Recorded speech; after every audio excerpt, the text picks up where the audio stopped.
mar kale isku soo noqod wacan halkan waa raadiyaha TV-ga caalamiga Hami xaruntiisa magaalada Beledweyne kuna soo dhawaada qodobada warkiyaga kuwa ugu dooroon Al-Shabaab oo la wareegay deegaano ka tirsan gobolka Bay madaxweyne Qoorqoor oo kulamo ka bilaabay Turkiga muwaadin Soomaaliyeed oo lagu dilay Koonfur Afrika markab cilad ku qabsatay dekedda Boosaaso qodobadaasi iyo kuwa kale oo fidsan gordhow diyaar garooba mar kale isku soo noqod wacan maalinimadu waa Khamiis taariikhdu milaadiga ku beegan tahay 6 bisha Agoost sanadka 2020 kuna soo dhawaada qodobadii warka oo fidsan aynu ku bilaabnay Al-Shabaab oo la wareegay deegaano ka tirsan gobolka Bay ciidamada ka tirsan militariga Soomaaliya ayaa gebi ahaanba la sheegay inay isaga baxeen deegaanada Daynuunay iyo Goofguduud Buurey ee gobolka Bay wararka ayaa sheegaya in dagaalamayaal ka tirsan Al-Shabaab ay gelinkii hore maanta la wareegeen deegaanada ay ka baxeen ciidamada xoogga dalka deegaanka Goofguduud Buurey ayaa maanta waxaa maamulaya xubno ka tirsan Al-Shabaab sida ay goobjoogayaal inoo xaqiijiyeen wararka ayaa intaa waxa ay ku darayaan in cabsi xooggan ay soo wajahday dadka ku nool deegaanka Goofguduud Buurey ee gobolka Bay dhanka kale war qoraal ah oo ka soo baxay dagaalamayaasha Al-Shabaab ayaa waxaa lagu sheegay in ay si buuxda ula wareegeen deegaanada Goofguduud Buurey iyo Daynuunay ee gobolka Bay deegaanka Daynuunay ayaa waxaa shalay ka dhacay dagaal u dhaxeeyay ciidamada ka tirsan militariga Soomaaliya iyo dagaalamayaasha Al-Shabaab iyadoona dagaalkaasi uu khasaare soo kala gaaray dhinacyadii dagaalamay dhanka kale madaxweyne Qoorqoor oo kulamo ka bilaabay Turkiga madaxweynaha maamulka Galmudug Axmed Cabdi Kaariye Qoorqoor iyo wafdi uu hogaaminayo ayaa waxaa si weyn loogu soo dhaweeyay magaalada Istanbul ee dalka Turkiga wafdiga madaxweynaha Galmudug ayaa waxaa magaalada Istanbul ku soo dhaweeyay safiirka Soomaaliya ee dalka Turkiga Safiir Jaamac safiir ku-xigeenka dalka Turkiga Bishaar Ugaas gudoomiyaha jaaliyadda Soomaaliyeed ee dalka Turkiga Sheekh Maxamed ganacsato arday iyo bulshada qaybaheeda kala duwan ee ku sugan dalka Turkiga madaxweyne Qoorqoor ayaa kulamo waxa uu ka bilaabay magaalada Istanbul ee gudaha dalka Turkiga madaxweynaha maamul goboleedka Galmudug Axmed Cabdi Kaariye Qoorqoor waa safarkiisii ugu horeeyay ee uu ku tagay dalka Turkiga tan iyo markii loo doortay madaxweynaha dowlad goboleedka Galmudug waxaana la filayaa in uu kulamo kala duwan la qaato jaaliyadda Soomaaliyeed ee ku nool gudaha wadanka Turkiga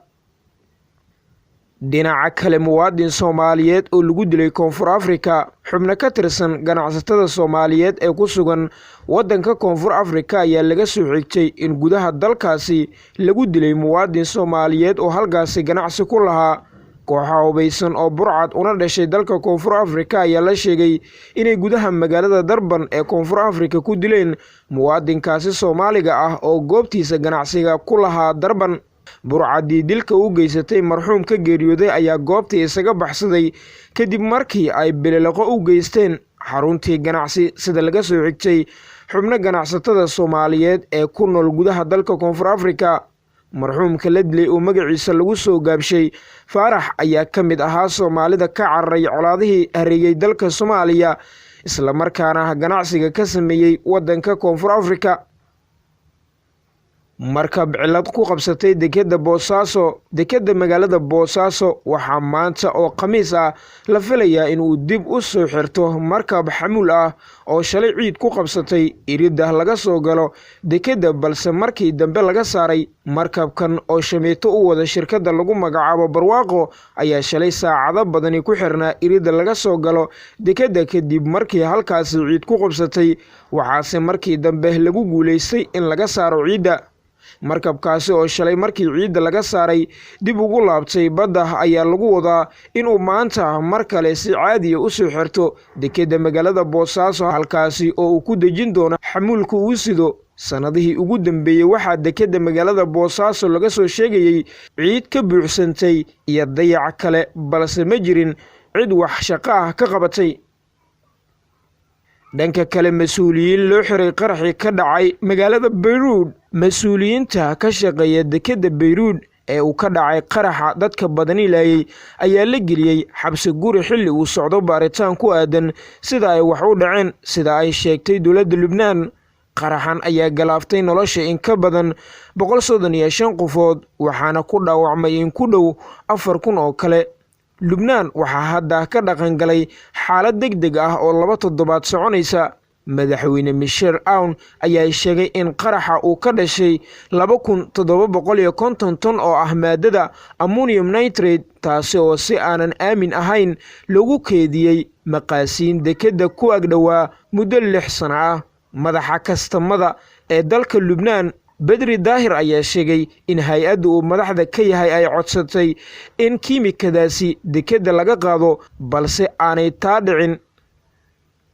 Ugu dambeystii shacabka dalka Sri Lanka oo maanta u dareeray goobaha codbixinta dalkaasi. Dalka Sri Lanka ayaa maanta waxaa ka bilowday doorasho madaxtinimo ee dalkaasi lagu soo dooranayo madaxweyne cusub. Waxaa doorashadani ku tartamaya xisbiyada siyaasadeed ee dalkaasi ka jira kuwa oo ay ku jiraan musharaxiin u tartamaya xilka madaxtinimo ee dalka Sri Lanka. Goobaha codbixinta ayaa maanta waxaa u dareeray in ka badan 16 milyan oo ruux oo reer Sri Lanka ah si ay codkooda u dhiibtaan. Madaxweynaha xilkiisu sii dhammaanaya ee dalkaasi Gotabaya Rajapaksa ayaa ka mid ah musharaxiinta maanta tartamaya isaga oo sheegay in uu ku kalsoon yahay in uu ku soo bixi doono doorashada maanta ka soconaysa gudaha dalka Sri Lanka. Saaxiibada qiimaha iyo qaayaha inaga mudan guud ahaan waa inaga intaa warkii oo aad ka daawanayseen raadiga iyo TV-ga caalamiga Hami xaruntiisa magaalada Beledweyne. War soo jeediyuhu waa anigoo Jamuni tan iyo warkaan mid lacayna nooli kulante nabaday.